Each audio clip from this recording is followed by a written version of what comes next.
তো দর্শক, আজকে আমরা এক অসহায় মেয়ের গল্প তুলে ধরব, যার নাম হচ্ছে জান্নাতুল ফাতেহা।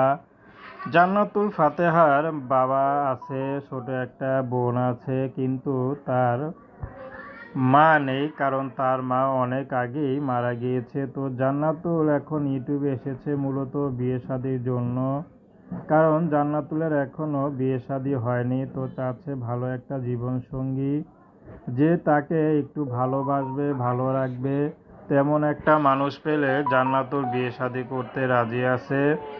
জান্নাতুল বেশি পড়াশোনা করতে পারেনি। জান্নাতুল যা ইনকাম করেছে, তা যা ইনকাম করে আর কি, তা দিয়েই সংসার কোনো মতে চলে।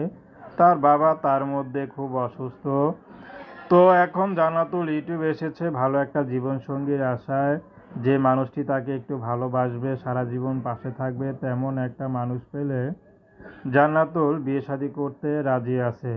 জান্নাতুলের ব্যক্তিগত কোনো পছন্দ নেই, জান্নাতুলকে যে ভালোবাসবে তাকেই বিয়ে করবে, তার চেহারা বয়স যেমনই হোক। কারণ টাকার জন্য তার বিয়ে হচ্ছে না, কারণ তার বাবার ইনকাম নেই, তার মা নেই, তার তো কোনো গার্ডিয়ান নেই। তার জান্নাত